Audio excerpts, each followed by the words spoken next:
baka kayo yung may sakit na nahihirapang maghanap ng katugunan kung paano natin ito pagagalingin. Nakakatuwa because may kasama tayo isang naturopathic doctor, maging yung kanyang pasyente na particularly asthma at high blood ang napagaling. Usapin natin sila because may ginamit silang magnesium. Pag-usapan ho natin, ano bang benefits ng magnesium? Good morning. Ito po si Dr. Verla Buaquinia with Miss Tess Texon. Good morning po sa inyo. Oho, pakigamit ko yung microphone. Good morning. Ayan. Alam nyo, dito sa taong bahay, lahat ng pwede nating ituro or i-share na makakatulong, lalo na sa health, kaya excited po kami. Ano ba itong benefits ng magnesium at paano natulungan si Miss Tess? Marami ang benefits ng magnesium. Ang isa doon, yung high blood, yung diabetes. Kasi ang magnesium kasi, siya yung, actually, ang work ng magnesium is more on cellular level.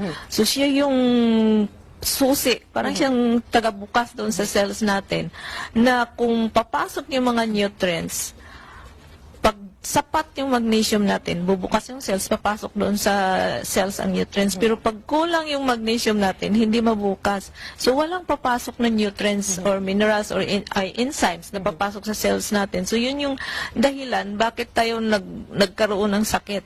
So, kasi parang domino effect yan eh. Domino effect. So once may magnesium deficiency siya. Naririnig natin lagi, doctor, yung magnesium. Pero itong magnesium na binabanggit nyo, ginamitan ng nanotechnology. Opo. Which means, pagka may nanotechnology, paano ho siyang ginagamit?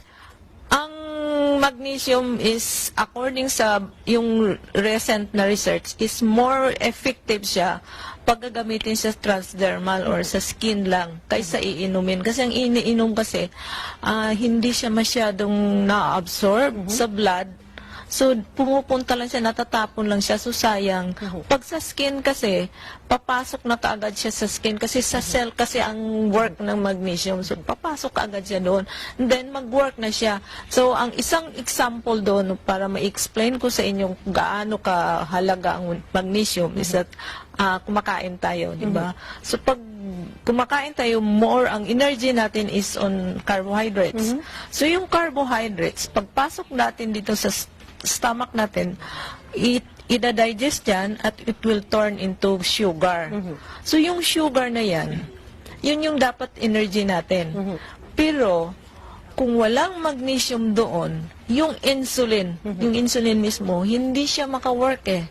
Hindi siya maka-work, hindi niya ma-retrieve yung sugar doon sa blood para ipasok doon sa cells at magiging energy kung wala yung magnesium. So, ang nangyayari doon, ang nare-retain yung sugar doon sa blood natin. So, yun yung sinabi na mataas yung blood sugar. So, nagkaroon ka na ng diabetes. In short, yung mga may diabetes, yung may hypertension, o yung mga, sabi nga, may asthma, katulad ni Miss Tess, siguro, sa kanya na natin itanong, kasi kung minsan, yung mga explanation ng doktor, sorry po, hindi ganong mag-gets ng ating mga kataong bahay, unless may makita silang testimonial na katulad nung ibabanggit sa atin ni Miss Tess. Good morning po sa inyo.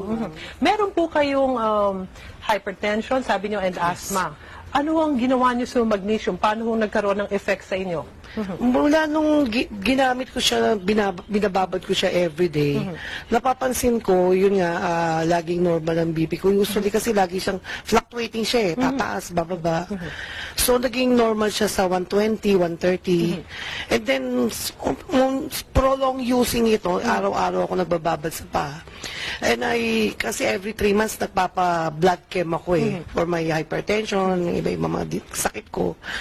Nung pagbalik ko ulit after 3 months, o March, April, May, balik ako ng May, sinabi sa akin ng cardio ko na itigil ko ng pag-inom ng mga maintenance ko. Really? Which